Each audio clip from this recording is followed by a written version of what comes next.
प्यारे बच्चों, कैसे हैं आप लोग? आई होप आप लोग मेडिकल हिस्ट्री को पढ़ रहे होंगे और पढ़ने में कोई दिक्कत नहीं हो रहा होगा। और मध्यकालीन भारत में आप लोगों ने बाबर को पढ़ा, हुमायूं को पढ़ा और आज हम लोग अकबर को पढ़ेंगे और अकबर के बारे में बहुत सारी चीजें देखेंगे, सारे इंपॉर्टेंट पॉइंट को डिस्कस करेंगे जो आप लोगों के लिए एग्जाम में महत्वपूर्ण होंगे। तो चलिए बच्चों, शुरुआत करते हैं आज की क्लास की। और आज आपका जो पहला हेडिंग है ये है कि अकबर का जन्म कब हुआ, कहाँ पे हुआ है। तो जो अकबर का भारत में शासक बनने का कार्यकाल है ये 1556 से लेकर के 1605 तक का है, ये इनका टाइम पीरियड है। और बाकी इनका जो जन्म हुआ है ये आप देखेंगे 1542 में हुआ है। आपको पता है कि 1540 में हुमायूं को कन्नौज के युद्ध में हारना पड़ा था और कन्नौज के युद्ध में हारने के बाद जो हुमायूं है ये भारत से इनको विस्थापित कर दिया जाता है या भगा दिया जाता है शेर खां या शेर शाह सूरी के द्वारा।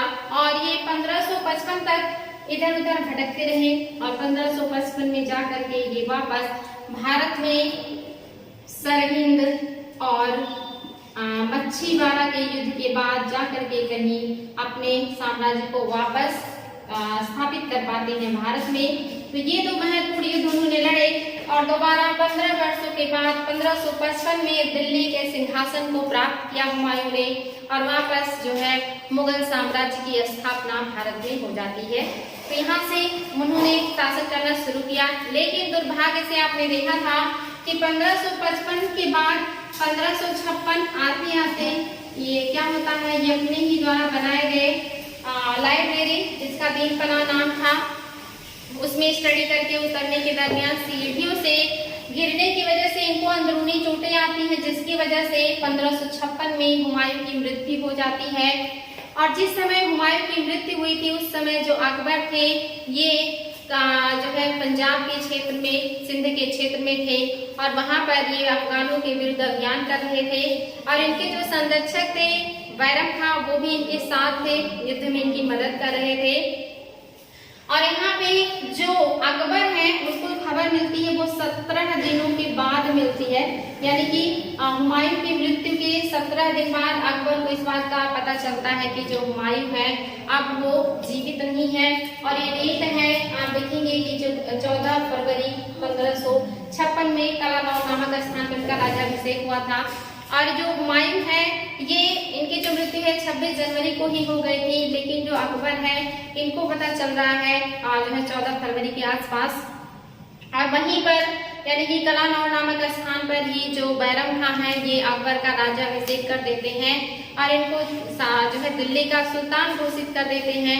अकबर के नाम के खुतबे पढ़े जाते हैं दिल्ली में। और उस दरमियान जो 17 दिनों का टाइम पीरियड था, यानी कि हुमायूं के मरने से लेकर के जब तक अकबर को इस बात का पता नहीं चला तब तक जो है छिपाया गया इस बात को कि हुमायूं की मृत्यु हो गई है। हुमायूं के जैसे दिखने वाले व्यक्ति को शाही पोशाक पहन करके छत पर घुमाया जाता था या वही लोगों को झरोखा दर्शन या इस तरह से दर्शन दिया करते थे ताकि जो जनता है या जो लोग हैं वो समझे कि हुमायूं जिंदा है और जो साम्राज्य है उसमें विद्रोह ना हो या किसी का दिल्ली पर आक्रमण ना हो। इस वजह से आप देखेंगे कि 17 दिनों तक हुमायूं की मृत्यु को छिपाया गया और जब अकबर के पास ये न्यूज पहुंचा उसके बाद उनका राज्याभिषेक हुआ और दिल्ली में उनके नाम के खुतबे पढ़े गए और फिर ये बात जो है साम्राज्य के बाकी हिस्सों में फैला कि जो हुमायूं है अब वो नहीं है।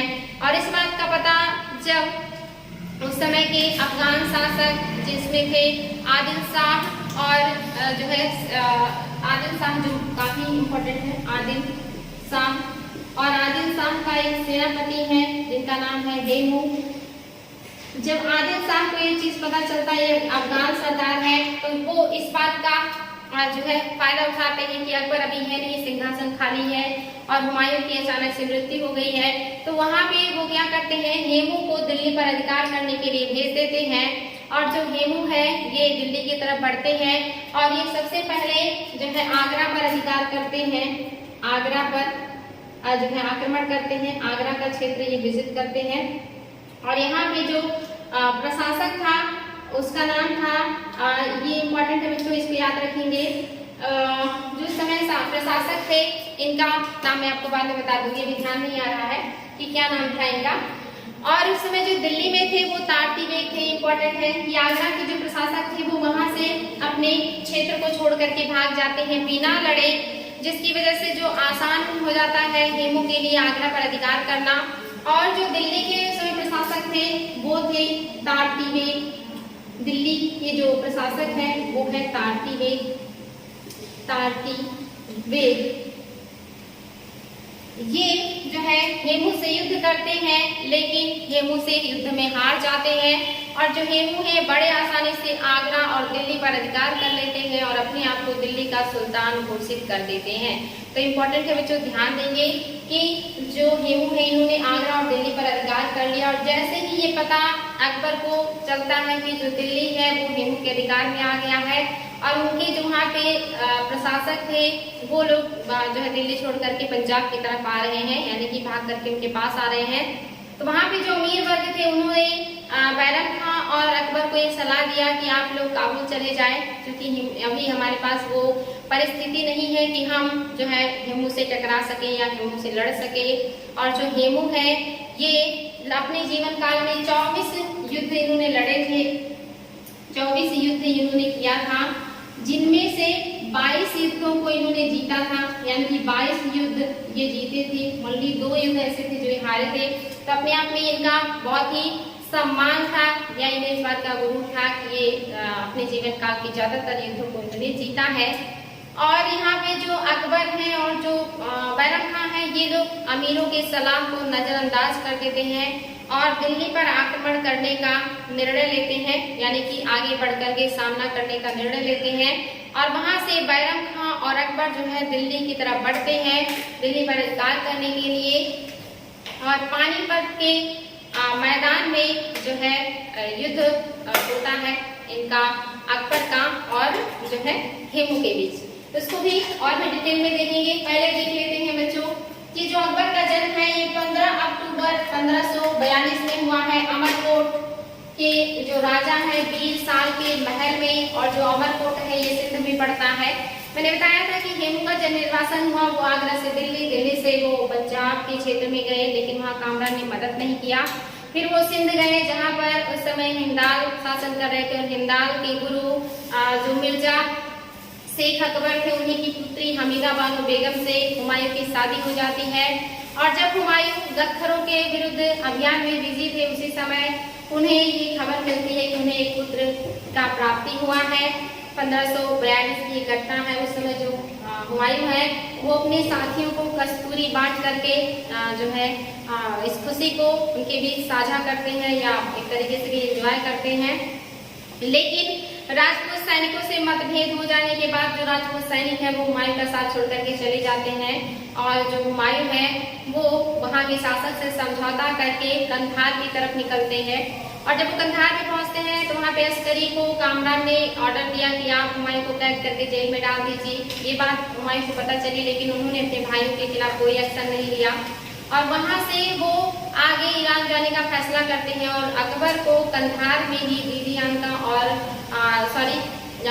कंधार में ही जीजियांका और महामानगा के अंडर में छोड़ देते हैं और कंधार से वो ईरान की तरफ चले जाते हैं। जब हुमायूं ईरान चले जाते हैं तो जो अस्करी है जो कि कंधार पर शासन कर रहे थे और काबुल में कामरान का शासन था, तो अस्करी ने अकबर का जो देख रेख अपने पत्नी के अंडर में छोड़ दिया और अपनी पत्नी से कहा कि आप अकबर को जो है देखेंगी, उनका देखभाल करेंगी। और उनकी जो पत्नी थी सुल्तान बेगम या सुल्ताना बेगम, उन्होंने अकबर का पालन पोषण करना शुरू कर दिया था। यानी कि जो अकबर है ये बिना माँ बाप के ही लगभग 5 वर्षों तक, यानी कि जब तक जो हुमायूं है वापस कंधार पर जो है अधिकार नहीं कर लेते। जो हुमायूं है जब शाह का मदद मिलता है तो 1546 में कंधार पर आक्रमण करके अधिकार कर लेते हैं और जो अस्करी है अकबर को वहां से काबुल भेज देते हैं जहां पे कामरान का शासन था।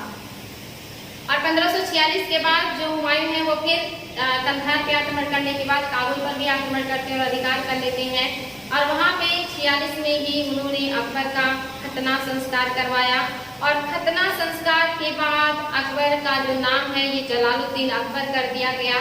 यहीं से इनके नाम के आगे जलालुद्दीन लगने लगा था और यहाँ पर उनके शिक्षा की व्यवस्था किया जो है हुमायूं ने और उनके लिए 2 गुरु को नियुक्त किया, एक पीर मोहम्मद और दूसरे बैरम खां। हालांकि शुरुआती दिनों में जो अकबर है ये शिक्षा में इनका मन नहीं लगता है, क्योंकि पहले ही इनका 5 से 6 साल ऐसे ही बीत चुका है, यानी कि उन्हें आप देखेंगे कि शिक्षा मुहैया नहीं हो पाया था। लेकिन जब उन्हें शिक्षा मिलना शुरू हुआ तो उनका मन नहीं लगता था पढ़ने लिखने में, उनका मन तलवारबाजी, तीरंदाजी, घुड़सवारी, शिकार करने में लगता था, जिसकी वजह से हुमायूं ने आगे चल करके उन्हें इन्हीं सारे कामों में इन्वॉल्व कर दिया था। और ज़्यादातर जो युद्ध हुमायूं लड़ रहे थे उसमें अकबर भी उनके साथ रहे थे। खास करके जो सरहिंद का युद्ध हुमायूं जीते थे उसमें अकबर ने बहुत बहादुरी से लड़ाई किया था और उसमें जो है जीत मिली जब हुमायूं को, तो उन्होंने सरहिंद युद्ध के जीत का जो श्रेय है वो अकबर को दिया था। और अकबर की वीरता को देख करके वो बड़े प्रसन्न हुए थे और उन्हें पंजाब का प्रशासक बना दिया था और उनका जो संरक्षक है बैरम खां को बना दिया था हुमायूं ने। तो ये है इनके शुरुआती टाइम, यानी इनका जन्म हुआ है अमरकोट सिंध में, और फिर जो है वहां से वो किस तरह से उनके बारे में सब कुछ बताया। राज्याभिषेक 14 फरवरी 1556 में हुआ था कलानौर नामक स्थान पर, जब हुमायूं की अचानक से मृत्यु हो गई थी। साथ ही इनके जो हुमायूं है इनके ध्यान देंगे इसको, जो अकबर है इनके 3 पुत्र थे और 3 पुत्रियां थी। 3 पुत्रों में जो सलीम थे जिनको अकबर सबसे ज्यादा मानते थे, इनके ज्येष्ठ पुत्र थे। क्योंकि जो अकबर है पहले इनके कोई भी संतान नहीं थी और कोई संतान हो नहीं रहा था, जिसकी वजह से बहुत चिंतित रहते थे। और इसके लिए जो सलीम चिश्ती का दरगाह है वहाँ का ये पैदल यात्रा किया करते थे और आगे चल के इन्हें जो पहला पुत्र मिला वो सलीम मिला, और जिसका नाम इन्होंने सलीम चिश्ती के नाम पर ही सलीम रख दिया था, क्योंकि उन्हीं के आशीर्वाद से उन्हें पुत्र की प्राप्ति हुई थी, इसीलिए उन्होंने उनका नाम सलीम रख दिया था और प्यार से उनको शेखू बाबा बुलाते थे। तो जो सबसे बड़े पुत्र हैं सलीम, और इनका जो जन्म हुआ है ये जोधाबाई के गर्भ से हुआ है, जिनको हरखाबाई या मरियम उज जमानी भी कहा जाता है। ध्यान देंगे बच्चों, जोधाबाई का 2 और नाम है, एक हरखाबाई और दूसरा मरियम उज जमानी। इन्हीं के गर्भ से जो है सलीम का जन्म हुआ है, जो सबसे बड़े या ज्येष्ठ पुत्र हैं। इसके अलावा 2 अन्य पुत्र मुराद और दनियाल का जो जन्म है ये 2 अन्य पत्नियों से हुआ है, जिसमें से जो मुराद है 1599 में इनकी मृत्यु हो गई थी, यानी कि ये जीवित नहीं रहे, 1599 में मर गए। और जो दानियाल है इनकी भी मृत्यु हो गई 1604 ईस्वी में। इम्पोर्टेंट है बच्चों, ये जो दानियाल है ये अतिशय मदिरा पान किया करते थे, शराब बहुत ज्यादा पीते थे, जिसकी वजह से इनकी मृत्यु हो गई थी। तो 3 पुत्रों में अकबर के जीवन काल में ही 2 पुत्रों की मृत्यु हो गई थी। जो सबसे ज्येष्ठ पुत्र थे जो सलीम थे यही जीवित रहे और इन्हीं को अकबर ने अपना उत्तराधिकारी भी नियुक्त किया था, तो इम्पोर्टेंट है। इसके अलावा इनके 3 और जो है पुत्रियां भी हैं, जिसमें पहली है खानम सुल्तान, दूसरी है शुक्रुन्निसा बेगम और तीसरी है आराम बारो बेगम। इनको हालांकि एग्जाम में नहीं पूछता है, फिर भी मैंने इनका उल्लेख कर दिया है कि आप इनको जाने कि उनके और भी पुत्र और जो है पुत्रियां भी थी। आगे है प्रारंभिक जीवन। अकबर का प्रारंभिक जीवन कैसा था? बहुत संघर्ष भरा था। आपने देखा किस तरह वो 5 से 6 साल अपने माँ बाप से दूर रहे और जो है 5 साल के बाद जब वो मिले तो उनका खतना संस्कार हुआ, उनके लिए शिक्षा की व्यवस्था हुई। और किस तरह से जो उनके अपने चाचा हैं उन्होंने जब कंधार विजय करना था तो वहाँ काबुल विजय के दरमियान उनको जो है बाउंड्री से लटका रखा था। तो उनकी जो है बहुत ज़्यादा संघर्ष में बीता उनका बचपन, ज़्यादातर माँ बाप से दूरी ही रही और बहुत कम उम्र में ही आप देखेंगे कि जो अकबर है इनके जो पिता हैं ये भी इनसे दूर हो जाते हैं हमेशा के लिए। तो जो अकबर हैं बहुत कम उम्र में इनके ऊपर जिम्मेदारियां आ जाती हैं, बहुत संघर्ष ये भी करते हैं, ज़्यादातर ये युद्धों में ही जो है एक तरीके से कहेंगे इन्वॉल्व थे। तो शुरुआत का जो इनका जीवन है वो बहुत संघर्ष भरा है। प्रारंभिक जीवन जो है वो बहुत ज्यादा कठिनाइयां हैं, इसमें सारी चीजें मैंने बताई हैं। और शुरुआत में ही इनके जो 2 शिक्षक हैं पीर मोहम्मद और बैरम खां जो थे उन्होंने जो इनको शिक्षा देने का काम किया। और जब ये लगभग 8 वर्ष के थे तब इन्हें 1551 में गजनी का राज्यपाल बना दिया गया था और 8 वर्ष की उम्र में ही इनका विवाह रुकैया बेगम से कर दिया गया था। जो रुकैया बेगम थी ये इनके भाई हिंदाल की पुत्री थी, हिंदाल की पुत्री थी रुकैया बेगम।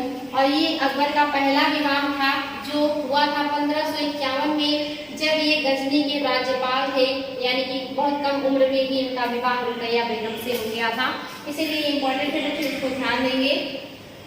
इसके अलावा जब ये शासक बने तो आरंभिक कठिनाइयां क्या थी? तो पहला है राजनीतिक स्थिति, यानी कि उस समय की जो राजनीतिक स्थिति थी वो बहुत अच्छी नहीं थी, क्योंकि जब अकबर शासक बने तो इनका जो साम्राज्य था ये दिल्ली और आगरा के क्षेत्र तक ही विस्तृत था। पूरा का पूरा राजस्थान, मध्य प्रदेश, बंगाल, बिहार, ये सारे क्षेत्र इनके हाथ से अभी भी बाहर थे। और जो काबुल, कंधार और बदख्शा है, इन क्षेत्रों पर भी जो है इनके अपने जानने वाले लोगों का शासन था, लेकिन वो इनकी अधीनता को स्वीकार नहीं करते थे। हुमायूं की मृत्यु के बाद उन्होंने अपने आप को स्वतंत्र करने का प्रयास किया और अकबर की मदद नहीं की। साथ ही दक्षिण में आप देखेंगे विजयनगर साम्राज्य में जो है एक से एक शक्तिशाली शासक थे जो शासन कर रहे थे स्वतंत्र रूप से, जहां पे अकबर का कोई पकड़ नहीं था। इसके अलावा जो पुर्तगाली थे उनका भी अभी तक भारत में पूरा वर्चस्व स्थापित हो गया था, खास करके समुद्र में जो पुर्तगाली है इनकी दूती बोलती थी। और आप देखेंगे कि हज यात्री जो भी हज यात्रा के लिए जाते थे उनकी नाव को ये लूट लिया करते थे। यहाँ तक कि अकबर का माल अगर विदेश में भेजना होता था तो इन्हें भी पुर्तगालियों से पास लेना होता था, तब जा करके इनका सामान विदेशों को जाता था। इतना ज्यादा जो प्रभुत्व है वो पुर्तगालियों का तब तक जो है स्थापित हो चुका था। तो अकबर के आसपास के सारे जो एरिए थे, इलाके थे, वो अभी भी उनके हाथ में नहीं है। उनका जो साम्राज्य है वो दिल्ली से आगरा के बीच में सिमटा हुआ है और प्रतिद्वंदी बहुत ज्यादा है, अपने भी और दूसरे लोग भी। साथ ही जो है आर्थिक स्थिति भी, यानी कि जो दूसरी कठिनाई है ये आर्थिक स्थिति की है। आर्थिक स्थिति बहुत बड़ा रोल निभाता है किसी भी साम्राज्य को चलाने के लिए। राजनीतिक रूप से, सामाजिक रूप से, सांस्कृतिक रूप से हर क्षेत्र में पैसे की जरूरत पड़ती है। और बाबर की मृत्यु के बाद हुमायूं भी इस समस्या से जूझे थे और अचानक से हुमायूं की मृत्यु के बाद अकबर के सामने भी ये समस्या आ गई है, क्योंकि जो साम्राज्य बहुत सीमित है, सिर्फ आगरा से दिल्ली के बीच का क्षेत्र ही दिल्ली सल्तनत में या राजा के साम्राज्य में है, जहाँ से बहुत कम सीमित क्षेत्र होने की वजह से या कम क्षेत्र होने की वजह से राजस्व भी बहुत सीमित मिलता है। जब साम्राज्य छोटा रहेगा, भूमि उसके अंदर कम रहेंगे, तो उत्पादन का बहुत कम हिस्सा जो है राजा को प्राप्त होगा, यानी कि जो राजस्व भी आता है बहुत कम आता है। और दूसरे स्रोत भी अभी बहुत अच्छे नहीं है साम्राज्य में इनकम के। ऐसे में आर्थिक स्थिति बहुत अच्छी नहीं है अकबर की, और अगर आर्थिक स्थिति अच्छी नहीं होगी तो सैन्य अभियान करना या साम्राज्य विस्तार करना या दूसरी चीजें करना मुश्किल होता है, क्योंकि दूसरी जो परेशानी थी आर्थिक संकट था, आर्थिक स्थिति अच्छी नहीं। इसके अलावा अमीरों का षड्यंत्र, इनके अपने जो सौतेले भाई थे, अपने जो रिश्तेदार थे जो काबुल, बदख्शा इन क्षेत्रों में काम कर रहे थे, ये लोग अपने आप को स्वतंत्र कर रहे थे और अकबर की स्वाधीनता जो है स्वीकार करने से मना कर रहे थे, उनके खिलाफ षड्यंत्र और विद्रोह कर रहे थे। दूसरी तरफ जो कंधार था उस पर ईरान के शाह का नजर था, ईरान के शाह की नजर हमेशा कंधार पर बनी रहती थी। और बाकी के जो क्षेत्र है वहाँ पर भी स्थिति ऐसे ही है। दक्षिण में आप देखेंगे कि अलग अलग साम्राज्य शासन कर रहे हैं और पूरब के क्षेत्रों में जो अफगान है अभी भी पूरी तरह से नष्ट नहीं हुए हैं। और जो राजस्थान है वहाँ के जो राजपूत हैं वो भी अकबर को विदेशी समझते हैं और उनकी अधीनता स्वीकार करने को तैयार नहीं है। तो ऐसे में इनके साथ जो प्रॉब्लम है ये अमीर, षड्यंत्र, साथ में राजनीतिक स्थिति और आर्थिक स्थिति, ये सारे जो प्रॉब्लम है ये अकबर के लिए शुरुआती बड़ी समस्या क्रिएट कर रहे हैं। इसके अलावा जो बैरम खां का संरक्षण है, यानी कि बैरम खां के अंडर में अकबर 1556 से 60 तक रहे। 1556 में जब ये राजा बने तो वहां से लेकर के बैरम खां जो है 1560 तक इनके ऊपर इनका ज्यादा प्रभाव रहा। जो बैरम खां है इनका जो है आप देखेंगे कि योगदान बहुत ज्यादा है। इन्होंने हुमायूं और अकबर दोनों के अच्छे बुरे दिनों में बहुत ज्यादा साथ दिया था। पूरी ईमानदारी और पूरी निष्ठा से वो इन लोगों की सेवा किए और जो है मुगल साम्राज्य भारत में स्थापित करने में जो सबसे बड़ा रोल है ये बैरम खां का है। इन्होंने बहुत ज्यादा मेहनत किया था अकबर को स्टैब्लिश करने के लिए और पानीपत के जो युद्ध हुआ था उसकी जीत का श्रेय भी जो है उन्हीं को जाता है, बैरम खां को ही जाता है। और अकबर को स्टैब्लिश करने में या मुगल साम्राज्य को स्टैब्लिश करने में जो बैरम खां है इनका बहुत ज्यादा रोल था और इन्होंने बहुत मेहनत और बहुत ईमानदारी पूर्वक अपने कार्य को अंजाम दिया था और 4 वर्षों में ही इन्होंने मुगल साम्राज्य को काफी हद तक सुदृढ़ भी कर दिया था। तो जो बैरम खां है इनके अंडर में जो अकबर है ये 56 से लेकर के 60 तक रहे। जबकि ऐसे तो जो बैरम खां है ये बहुत दिनों पहले से ही इनके पिता हुमायूं के साथ रहे थे और हुमायूं की बहुत मदद किया था उन्होंने। उनके साथ बहुत सारे युद्धों में शामिल भी रहे थे और आगे चल करके ये अकबर के साथ लगभग 4 सालों तक जो है सेवा में रहते हैं या अकबर की मदद करते हैं। तो ये दोनों लोगों के लिए काफी मददगार साबित हुए थे और इन्होंने अपने इस जीवन काल में अकबर के लिए बहुत ही जो है अद्वितीय कार्य किया। इसके बाद पानीपत का द्वितीय युद्ध हुआ 1556 में, जिसमें हेमू और अकबर दोनों लोग लड़े थे और हेमू ने किस तरह आगरा और दिल्ली पर अधिकार किया और फिर अकबर और हेमू दिल्ली से आगे पानीपत के मैदान में टकराए थे, जहां पर युद्ध में ऐसा लग रहा था कि हेमू ही विजित होंगे और अकबर हार जाएंगे। लेकिन जो अकबर है, कहा जाता है कि जो सौभाग्य था वो अकबर के साथ था और जो दुर्भाग्य था वो हेमू के साथ था। और अचानक से कहीं से तीर आकर के हेमू की आंख में लग गई, जिसकी वजह से जो हेमू है ये घायल हो गए। और जो सेना थी, जब उन्हें पता चला कि उनका जो मालिक है, उनका जो राजा है वो घायल हो गया है, तो सेना में भगदड़ मच गई और उनका जो मनोबल था वो टूटने लगा। जो हेमू है ये जो है लड़खड़ाने लगते हैं। उनका जो हाथी का चालक था उनको युद्ध भूमि से बाहर निकालने का प्रयास कर रहा था, लेकिन जो मुगल सेना है उन्हें घेर करके पकड़ लेती है और उनको अकबर के सामने पेश किया जाता है, जहां पर जो बैरम खान है उन्होंने अपनी तलवार से हेमू के सर को धड़ से अलग कर दिया और जो दिल्ली का सिंहासन है वो मुगलों के दिन आ गया। दोबारा वहाँ पे मुगल साम्राज्य स्थापित हो गया और जो अकबर है वो शासक बन जाते हैं और शासक बनने के बाद जो पावर है वो और जो है बैरम खान के हाथों में आ जाता है और वो बहुत मेहनत से या ईमानदारी पूर्वक कार्य करना शुरू कर देते हैं। आगे चल करके हालांकि उनके कार्यों से सब लोग संतुष्ट नहीं होते और बहुत ज्यादा उनके खिलाफ षड्यंत्र भी होने लगता है और आगे चल करके उनका पतन भी हो जाता है। तो ये सब चीजें हैं बच्चों। तो पानीपत का द्वितीय युद्ध हुआ है 1556 में हेमू और अकबर के बीच, जिसमें अकबर जो है वो जो है हार गए हैं। बैरम खां का पतन, यानी कि जब उनकी शक्ति बहुत ज्यादा बढ़ने लगी तो उससे जो लोग हैं वो चिढ़ने लगे और फिर उनके खिलाफ षड्यंत्र होना शुरू हो गया और उसी वजह से उनका पतन भी सुनिश्चित हो गया। और उसके लिए कुछ रीजन भी बताए जाते हैं कि उनका पतन क्यों हुआ। एक तो बताया जाता है कि उनका व्यक्तिगत जो नेचर था, उनका जो व्यक्तित्व था, उसकी वजह से ऐसा कहा जाता है कि जो बैरम खान थे ये बहुत दम्भी थे, बहुत क्रूर थे और इन्होंने आज बहुत सारे लोगों की हत्याएं कर दी। ये छोटी छोटी गलतियों के लिए लोगों को बड़ी बड़ी सजा दिया करते थे और ये अकबर से पूछे बिना ही कई बार कई लोगों को मृत्यु दंड भी दे दिया करते थे। तो ऐसा इनका नेचर जो था, लोग कहते थे कि वो एग्रेसिव थे और बहुत क्रोधी थे, जिसकी वजह से जो अमीर वर्ग है, जो मुगल जो है अमीर वर्ग के लोग थे उनसे असंतुष्ट रहते थे और सोचते थे कि ये किसी तरह हट जाए और ये हट जाएंगे तो अच्छा रहेगा, क्योंकि सबको इनसे खतरा बना रहता था कि ये दिन प्रतिदिन शक्तिशाली होते जा रहे हैं और इसी तरह रहा तो ये हम लोगों के लिए घातक सिद्ध होगा। तो इनका व्यक्तित्व भी इनके लिए एक तरीके से कहीं प्रॉब्लम क्रिएट करता है। दूसरा, इनका पक्षपातपूर्ण नीति। जो अमीर वर्ग है उसमें चूंकि जो बैरम खान है एक शिया है और जो अकबर है या जो शासक है ये सुन्नी है, तो ऐसे में जो बैरम खान है ये ज्यादातर ऐसे अधिकारियों को नियुक्त करते हैं जो इनके विश्वास पात्र हैं, जिन पर ये भरोसा कर सकते हो, और ऐसे अधिकारियों को या ऐसे लोगों को हटा देते हैं जिन पर उनको भरोसा नहीं रहता है। और ज्यादातर ये अपने जान पहचान के लोगों को ही जो है उच्च पदों पर नियुक्त करते हैं या जितने भी महत्वपूर्ण पद होते हैं इन्होंने अपने जान पहचान के लोगों को दे दिया था, जिसकी वजह से जो लोग हैं ये असंतुष्ट रहते थे और कहते थे कि जो बैरम खान है ये भेदभावपूर्ण नीति अपना रहे हैं या इनकी जो नीति है ये पक्षपातपूर्ण है।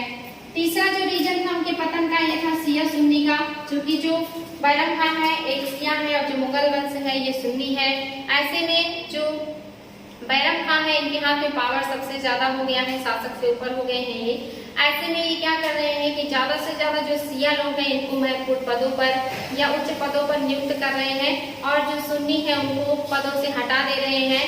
तो जो सुन्नी लोग हैं ये इस बात से नाराज रहने लगते हैं कि ये अपना वर्चस्व स्थापित कर रहे हैं, शियाओं को बड़े पैमाने पे नियुक्त कर रहे हैं और सुन्नी को हटा रहे हैं और ये अपने आप को जो है बहुत पावरफुल कर लेंगे और एक दिन ऐसा आएगा कि अकबर को हटा करके किसी और को सुल्तान बना देंगे, क्योंकि जितने भी महत्वपूर्ण पद हैं वो सब शिया उस पर स्थापित हैं और सारे बैरम खान के जान पहचान के या इनके संबंधी हैं। तो ये रीजन भी इनके पतन का बताया जाता है। साथ ही जो है अकबर की महत्वाकांक्षा भी बताया जाता है, क्योंकि जो अकबर है धीरे धीरे वो 17-18 साल के हो रहे हैं और जो अकबर अब बड़े हो रहे हैं तो उन्हें लगता है कि अब मैं एक स्वतंत्र शासक की तरह मुझे वर्त करना चाहिए या मैं एक स्वतंत्र शासक की तरह कार्य करूं। अब वो बैरम खां के अंडर में उतना नहीं रहना चाह रहे हैं, अब वो सारा पावर अपने हाथ में लेना चाह रहे हैं। और जो बैरम खां है अभी भी वो अकबर की मंशा को समझ नहीं पा रहे हैं और अपना कार्य वैसे ही कर रहे हैं जैसे वो करते आए थे।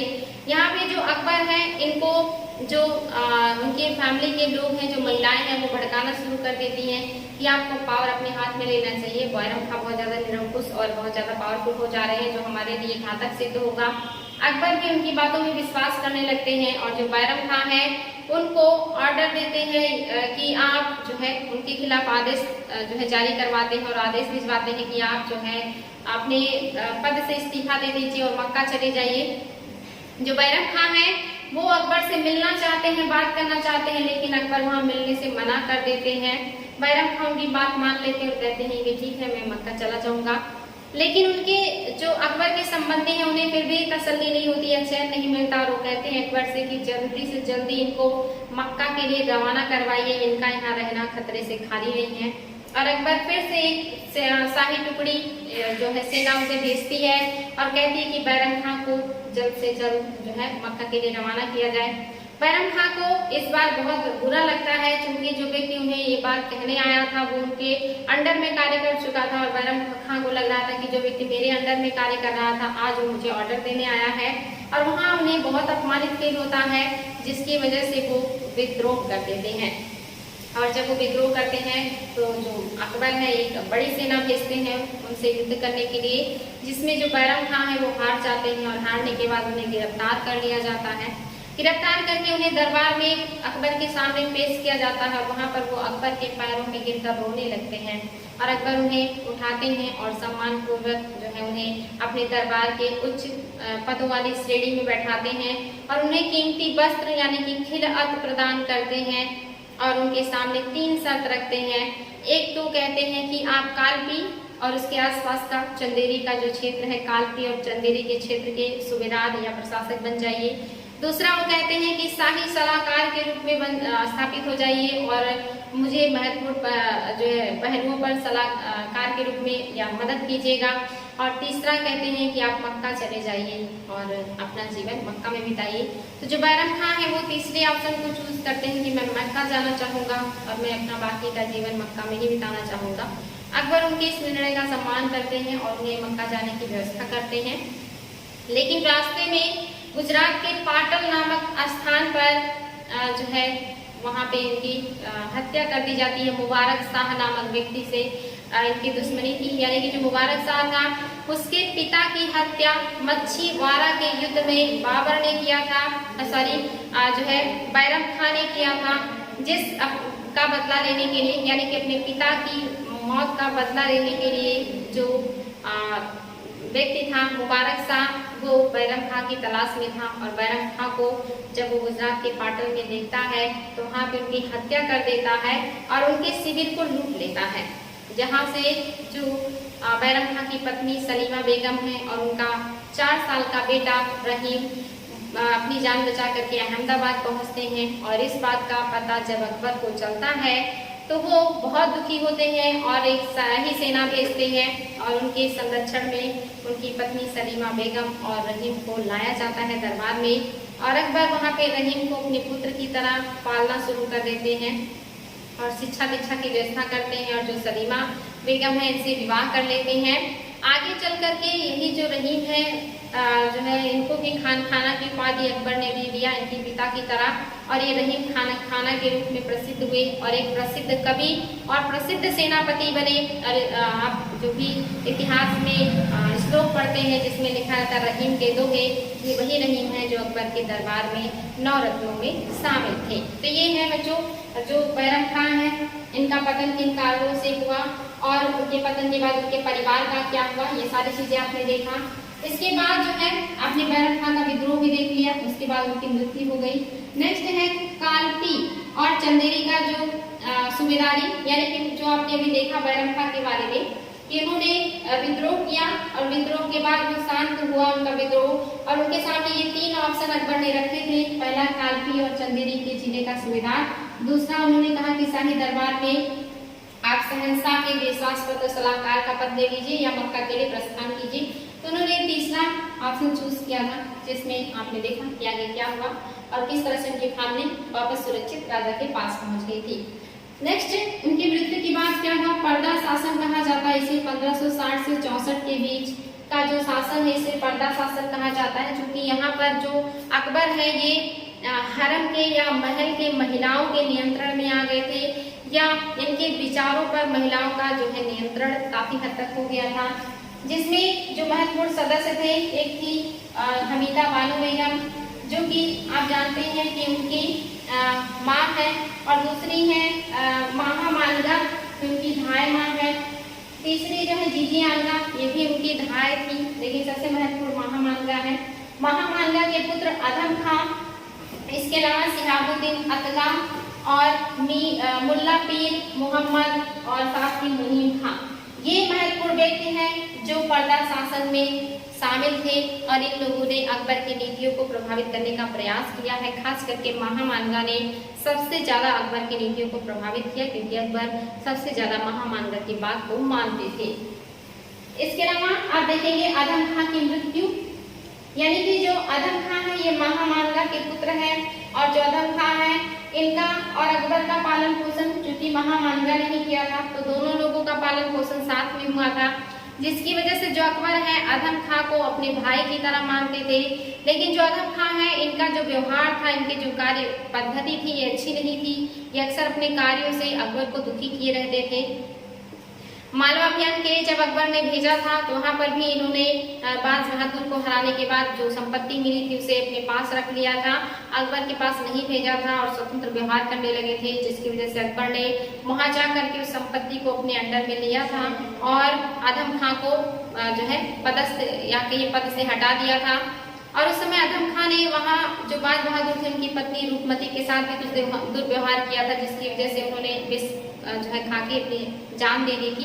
तो इस तरह के कार्य करते रहते थे। और अधम खां है, इन्होंने आगे क्या किया है, इन्होंने जो अतगा है, जो सिहाबुद्दीन अतगा है, इनको जब अकबर ने प्रधानमंत्री बनाया अपना, तो इन्होंने वहाँ पे क्या किया है, अतगा की हत्या कर दी थी, जिसकी वजह से जो अकबर है वो बहुत ज्यादा नाराज हो गए थे अधम खां से। और अधम खां इतना ही नहीं, इनकी हत्या करने के बाद नंगी तलवार लेकर के अकबर के शयन कक्ष में पहुंच गए थे और वहां गिरफ्तार कर लिए गए, जिसके बाद अकबर ने इनको महल के सबसे ऊंचाई वाले प्लेस से नीचे गिरा के इनकी हत्या करवा दी थी। तो ये जो अधम खां है, इनके कार्यों से अकबर दुखी रहते थे और उन्हें इस तरह का कार्य करना पड़ा था। और यहाँ पे आप देख रहे हैं कि जो बैरम खां है उनका जो है पतन हो चुका है। उसके बाद जो प्रधानमंत्री बनाए गए थे वो इम्पोर्टेंट है। इसके बाद जो प्रधानमंत्री बनेंगे वो इसमें पीर मोहम्मद भी है, और साथ ही जो है महामानगा भी प्रधानमंत्री बनी थी।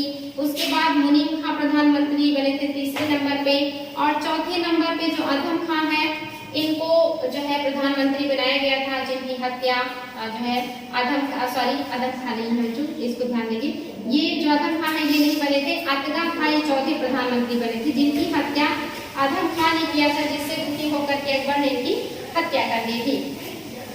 आगे का देखते हैं बच्चों, इनकी जो है मृत्यु हो गई है अधम खां की, जो है क्योंकि अकबर ने क्या किया, इनका जो है वध कर दिया है।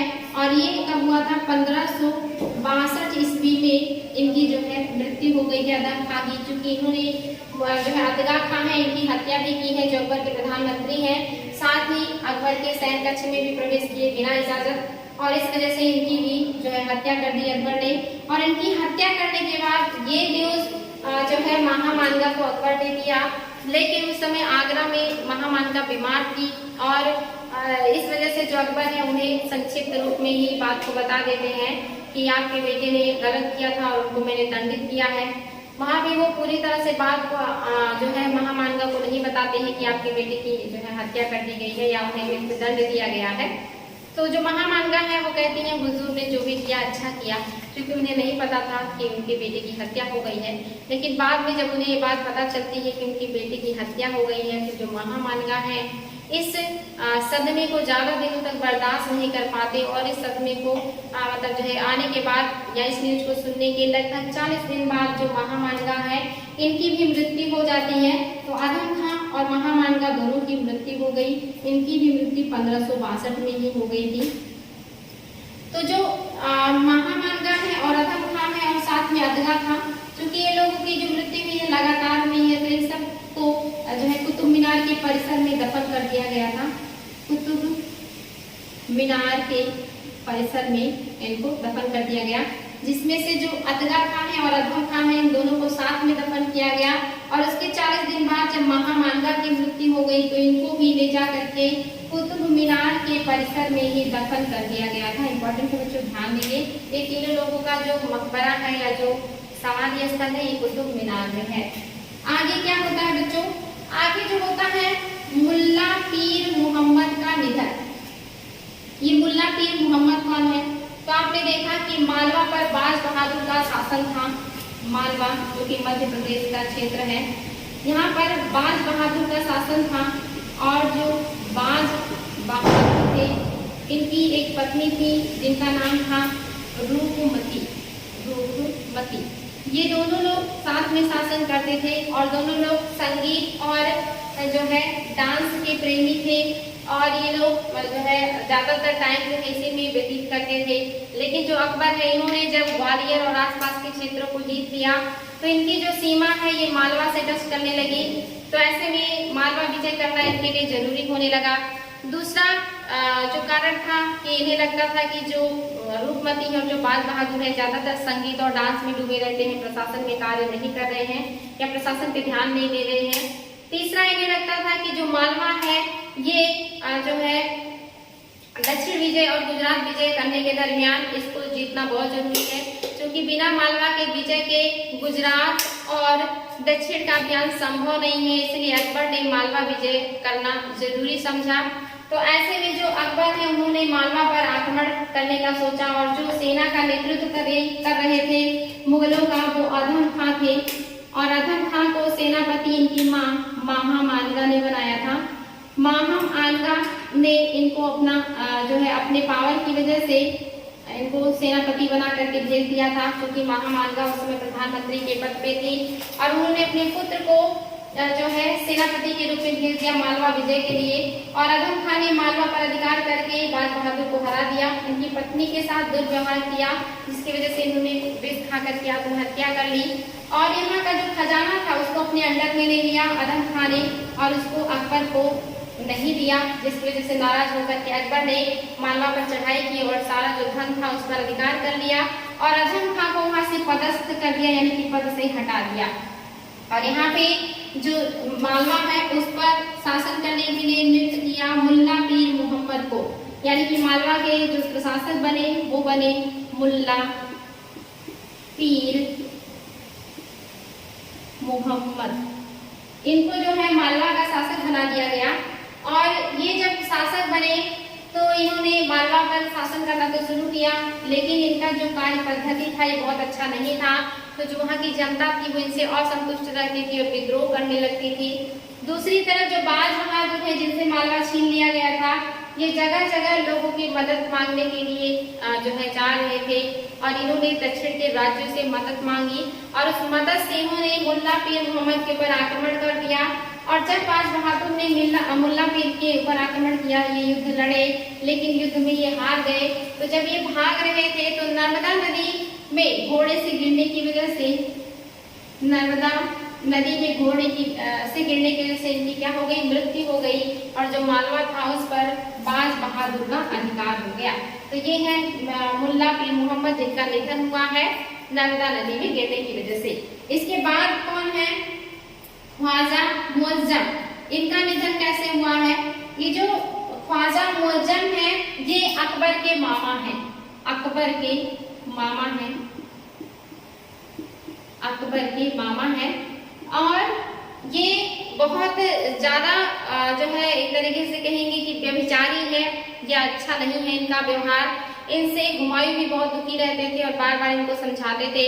दूसरी तरफ इनसे जो है अकबर भी बहुत दुखी है। अकबर के मामा तो लगते हैं, रिश्तेदार हैं, लेकिन बार बार इनकी जो कार्य पद्धति है इससे अकबर बहुत परेशान रहते हैं। इनको बार बार चेतावनी देते हैं, इनको बार बार समझाते हैं, लेकिन फिर भी ये सुधरने का नाम नहीं लेते हैं। और आगे चल करके इनके जो सारे कुत्सित वर्ग थे इससे तो अकबर परेशान ही थे। इन्होंने अपनी पत्नी की भी हत्या कर दी। जिनको अकबर बहुत ज्यादा मानते थे। और जब अकबर को पता चला कि इन्होंने अपनी पत्नी की हत्या कर दी है तो अकबर बहुत ज्यादा नाराज हो जाते हैं और फिर इन्हें पानी में डुबा करके या नदी में डुबा करके मारने का ऑर्डर दे देते हैं। वहां पे जो है इनको मारने का प्रयास किया जाता है, लेकिन इनकी मृत्यु नहीं होती तो ग्वालियर किले में इन्हें कैद कर दिया जाता है, जहां पर इनकी आगे चल करके मृत्यु हो गई थी। तो इम्पोर्टेंट है बच्चों, इनकी जो पत्नी थी उनका नाम जोरा बेगम था, यानी कि जिनकी हत्या इन्होंने किया था जो है मुअज्जम ने, इनका जो इनकी जो पत्नी थी उनका नाम था, वेरी वेरी इंपॉर्टेंट है बच्चों, मैंने अभी बताया है, इसको ध्यान दीजिएगा। उन्होंने उन्हीं का हत्या कर दिया था, जोरा बेगम। जोरा बेगम ये बहुत अच्छी थी, अकबर को बहुत ज्यादा मानती थी और बार बार अकबर की जो है प्रतिनिधित्व करती थी और इन्हीं से लगाव की वजह से जो अकबर है इनको दंडित नहीं करते थे, बार बार इनको छोड़ देते थे। लेकिन आगे चल करके इन्होंने जोरा बेगम की ही हत्या कर दी, जिसकी वजह से अकबर बहुत ज्यादा नाराज हुए और फिर इनकी भी जो है कैद कर दिया गया और हत्या हो गई। आगे अकबर के समय में कुछ विद्रोह हुए हैं, जिसमें से पहला है अब्दुल्लाह उज़्बेक का विद्रोह। अब्दुल्लाह उज़्बेक का विद्रोह जो हुआ है ये पहला विद्रोह है जो अकबर के शासनकाल में हुआ है। ये कौन है? आप देख रहे थे कि मालवा पर मुल्ला पीर मोहम्मद का शासन था, जिनको हरा करके बहादुर शाह अपने आप को यहाँ के शासक बना लिए। आगे चल करके अकबर ने आक्रमण किया और बहादुर शाह को फिर से हराया और जो मालवा का शासक है या प्रशासक है वो अब्दुल्ला उज़्बेक को नियुक्त कर दिया। और जो अब्दुल्ला उज़्बेक है ये बहुत अच्छे शासक नियुक्त मतलब जो है सिद्ध नहीं हुए। ये मालवा की जनता से पैसा वसूल कर करके अपने पास खजाना इकट्ठा करने लगे और एक टाइम ऐसा आया कि इनके पास बहुत ज्यादा पैसा या धन इकट्ठा हो गया। इन्होंने बड़े पैमाने पे सैनिक भी नियुक्त कर लिए और अपने आप को स्वतंत्र शासक घोषित कर दिया और अकबर से अपने आप को स्वतंत्र कर लिया, जिसकी वजह से अकबर को फिर से इनके ऊपर आक्रमण करना पड़ा। और जो अकबर हैं ये जब अब्दुल्ला उज़्बेक के ऊपर आक्रमण करते हैं मालवा में, तो ये अब्दुल्ला उज़्बेक जो है ये भाग करके गुजरात चले जाते हैं और गुजरात के शासक के शरण में चले जाते हैं, जो अभी अकबर के अधीन में नहीं है। तो अकबर इनको छोड़ देते हैं और वहां से वापस लौट आते हैं, यानी कि फिर से एक बार मालवा पर अकबर का अधिकार हो गया है और ये भाग करके गुजरात चले गए हैं। लेकिन ये वहां पर भी नहीं रुकते, वहां से वो फिर क्या करते हैं, गुजरात से निकल करके ये चले जाते हैं जौनपुर के मिर्जाओं के पास और जौनपुर के मिर्जाओं को भड़काते हैं अकबर के खिलाफ और फिर से उज़्बेक व मिर्जा का विद्रोह होता है अकबर के खिलाफ। और उसी समय अकबर के सौतेले भाई हकीम मिर्जा का भी विद्रोह हो गया था पाकिस्तान के इलाके में। ऐसे में अकबर के सामने दो विद्रोह एक साथ आ गया था। एक तरफ मिर्जा जो उनके अपने भाई हैं, सौतेले भाई जिनका नाम हकीम मिर्जा है, ये भी विद्रोह कर रहे हैं। दूसरी तरफ उज़्बेक और मिर्जाओं का विद्रोह हो रहा है और यहाँ पे अकबर बहुत समझदारी से काम लेते हैं। जो उज़्बेक और मिर्जा है इनसे समझौता करके इनको शांत करा देते हैं और अपने सौतेले भाई के खिलाफ जो है युद्ध की घोषणा करते हैं। और जब ये वहां पहुंचते हैं लाहौर में इनसे युद्ध करने के लिए, तो ये लाहौर का घेरा उठा करके वहां से भाग जाते हैं, क्योंकि इन्हें पता चल गया कि अब अकबर आ रहे हैं तो हमें दंडित करेंगे। तो ये लाहौर का घेरा उठा करके वहां से कंधार की तरफ भाग जाते हैं। अकबर का अधिकार हो जाता है लाहौर पर। लेकिन जैसे ही अकबर का अधिकार होता है, जो उज़्बेक है और जो मिर्जा है, इन्हें जैसे पता चलता है कि अकबर के सौतेले भाई ने भी विद्रोह किया है, तो ये क्या करते हैं, इनके सौतेले भाई हकीम मिर्जा के नाम का खुतबा पढ़ते हैं जौनपुर में और फिर से विद्रोह कर देते हैं अकबर के खिलाफ। अकबर अपने भाई का दमन करने के बाद इस विद्रोह को समाप्त करने के बाद वापस आते हैं और उज़्बेकों और मिर्जाओं के विद्रोह पे समाप्त करने के लिए कठोर कदम उठाते हैं और ये अचानक से उनके कबीलों पर आक्रमण कर देते हैं और बहुत सारे सरदारों को पकड़ लिया जाता है, उनकी हत्याएं कर दी जाती हैं और इस तरह से जो उज़्बेक है और जो मिर्जा है इनका विद्रोह समाप्त हो जाता है। और इससे जो है अकबर को एक तरीके से कहेंगे यहाँ से शांति स्थापित हो जाती है। उसके बाद जो विद्रोह हुआ है ये बहुत इंपॉर्टेंट है, अफगान या बलूची विद्रोह, और इसी को यूसुफजाई विद्रोह भी कहा जाता है। ये यूसुफजाई विद्रोह क्यों इम्पोर्टेंट है, क्योंकि इसको दबाने के लिए अकबर ने बीरबल को भेजा था। बीरबल गए थे इस विद्रोह को दबाने के लिए और जहां पर बीरबल की जो है मृत्यु हो गई, यानी कि इन लोगों ने जो यूसुफजाई हैं इन लोगों ने बीरबल की हत्या कर दी। और ये बहुत इंपॉर्टेंट है बच्चों, एग्जाम में आता है कि किस विद्रोह को दबाते हुए बीरबल की मृत्यु हुई थी, तो यसुफजाई विद्रोह को। और कभी कभी पूछ लेता है कि यसुफजाई विद्रोह को दबाते हुए किस व्यक्ति की मृत्यु हुई थी, तो बीरबल की। और बीरबल 9 रत्नों में शामिल थे और अकबर के बहुत खास भी थे, लेकिन इनकी जो है मृत्यु हो गई। और इस विद्रोह को फिर आगे जो है दमन करने के लिए मान सिंह प्लस टोडरमल को भेजा गया। टोडरमल, ये 2 व्यक्ति जाते हैं और संयुक्त रूप से इस विद्रोह को दबाते हैं और ये विद्रोह भी समाप्त हो जाता है, लेकिन इसमें पहले ही बीरबल की मृत्यु हो गई थी, जो कि एक दुखद घटना थी। इसके बाद जो लास्ट विद्रोह होता है शहजादा सलीम, अकबर के अपने ही पुत्र का था। चूंकि जो अकबर है ये बहुत दिनों तक जीवित रहे और बहुत दिनों तक ये शासक बने रहे, जिसकी वजह से जो सलीम है इन्हें शासक बनने का मौका नहीं मिल रहा था और ये शासक बनने के लिए लालायित थे। ऐसे में ये बार बार विद्रोह करते हैं और पहला जो विद्रोह इन्होंने किया 1599 में किया, जब अकबर दक्षिण अभियान में बिजी थे, अहमदनगर के अभियान में बिजी थे। उसी समय जो सलीम है 1599 में इलाहाबाद के क्षेत्र में जा करके विद्रोह कर देते हैं, लेकिन उस समय किसी तरह बातचीत से बात खत्म किया जाता, शांति स्थापित की जाती है और जो सलीम है शांत हो जाते हैं। लेकिन उसके फिर से आप देखेंगे 2 वर्ष भी नहीं बीते थे और 1601 में जो सलीम है ये फिर से जाते हैं और बंगाल के क्षेत्रों में विद्रोह कर देते हैं। बंगाल का जो 30 लाख का राजस्व था उसे अपने अंडर में ले लेते हैं और वहां पे अपने नाम का सिक्का चलवाते हैं, अपने सहयोगियों को जो है महत्वपूर्ण पदों पर नियुक्त करते हैं और अपने आप को स्वतंत्र शासक घोषित कर देते हैं बंगाल के क्षेत्र में। और इस बात का जब खबर अकबर को लगती है तो दक्षिण से आगरा आते हैं और आगरा जैसे ही वो आते हैं और सलीम को पता चलता है कि आगरा आ गए हैं अकबर, तो वो 3000 सैनिकों के साथ आते हैं और अकबर से माफी मांग लेते हैं और अकबर उनको माफ कर देते हैं। क्योंकि जो है वही उत्तराधिकारी थे और उनसे अकबर को बहुत उम्मीदें थी, तो अकबर ने उनको दूसरी बार माफ कर दिया। लेकिन 1600 आप देखेंगे 2 में इन्होंने फिर से इलाहाबाद के क्षेत्र में विद्रोह कर दिया और इस बार जो अकबर है ये बहुत ज्यादा दुखी हो गए और बार बार समझाने के बाद भी जब सलीम नहीं मान रहे थे, तो इस बार का जो विद्रोह है ये इन्होंने जो किया, तो अकबर ने क्या किया, अपने दोस्त जिनका नाम अबुल फजल था, जो उस समय दक्षिण के अभियान में बिजी थे, जिनको अकबर ने नियुक्त किया था दक्षिण अभियान में, उनको दक्षिण से बुलवाते हैं कि आप आइए और सलीम को समझाइए ताकि वो इस तरह का कार्य ना करें, क्योंकि बार बार विद्रोह करने से साम्राज्य कमजोर होता है, जनता के बीच में राजा की छवि खराब होती है और राजा का अपना ही पुत्र अगर ऐसा करे तो और भी स्थिति विकट हो जाती है।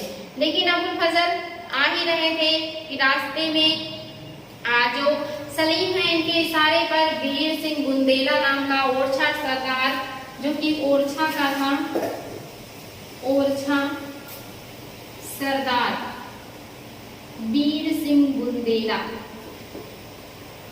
इसने क्या किया, अबुल फजल की हत्या कर दी। इसी के मतलब इसीलिए अबुल फजल की हत्या कर दी, किसके कहने पे, जहांगीर के कहने पे। और इस बात से जो अकबर है ये बहुत ज्यादा दुखी भी हुए और बहुत ज्यादा नाराज हुए और सलीम को दंडित करने के लिए जाने ही वाले थे कि उनकी जो माँ है सलीमा बेगम, इन्होंने अकबर को रोक दिया और जहांगीर की जो दादी लगती हैं सलीमा बेगम, ये जाती हैं और सलीम को समझाती हैं और अपनी दादी के समझाने के बाद जो सलीम है आगरा आते हैं और अपने पिता से माफी मांगते हैं और जो अकबर उन्हें माफ कर देते हैं। और आखिरी जो सलीम का विद्रोह है ये आप देखेंगे 1603 में हुआ है। इन्होंने जो अबुल फजल की हत्या कराई थी 1602 में किया था और 1603 में इन्होंने चौथी बार जो विद्रोह किया इलाहाबाद में और इस बार अकबर उनको दंडित करने जाते कि उसके पहले उनकी मां सलीमा बेगम की मृत्यु हो गई। और जब ये बात जहांगीर को पता चली कि उनकी दादी अब नहीं रही तो वो आगरा में आते हैं अपनी दादी की बरसी में और फिर अकबर से माफी मांग लेते हैं और अकबर उनको फिर से माफ कर देते हैं। और इसके बाद जो सलीम है ये अकबर के ही साथ रहने लगते हैं और इसके आप देखेंगे कि 2 ही साल बाद यानी कि 1605 में अकबर की मृत्यु हो गई थी, क्योंकि अब बीरबल भी नहीं रहे थे, अबुल फजल भी नहीं रहे। अकबर के साथ में जितने भी उनके अपने दोस्त थे लोग थे वो सब एक एक करके जो है जा चुके थे। ऐसे में जो अकबर है वो बहुत दुखी रहने लगे थे और दूसरी तरफ सलीम के विद्रोहों से भी बहुत ज़्यादा परेशान रहते थे और तीसरा जो सलीम है बहुत ज़्यादा मदिरा पान करते थे। शासन प्रशासन में उतना रुचि नहीं लेते थे। सबसे अकबर बहुत दुखी रहने लगे थे, जिसकी वजह से 1605 में उनकी मृत्यु हो गई थी और वहां से जो शासक हैं वो जहांगीर बन जाते हैं। तो यहाँ तक आपने देखा बच्चों अकबर का जन्म, उनका राज्याभिषेक, उनकी मृत्यु, महत्वपूर्ण अभियान, महत्वपूर्ण कार्य। इसके अलावा अभी बहुत सारे पॉइंट बचे हैं, दक्षिण अभियान बचा है, राजपूत नीति बचा है, और इसके अलावा जो भी चीजें हैं उसको हम लोग नेक्स्ट क्लास में देखेंगे। आई होप आज की क्लास आप लोगों को अच्छी लगी होगी, समझ में आया होगा। अच्छे से पढ़ाई कीजिए, बार बार रिविजन कीजिए, कोई प्रॉब्लम होता है तो क्वेश्चन कीजिए। बाकी हम आप लोगों को बताते रहेंगे समय समय पर कि क्या आपको पढ़ना है, कैसे पढ़ना है। तो आज के लिए इतना ही, थैंक यू।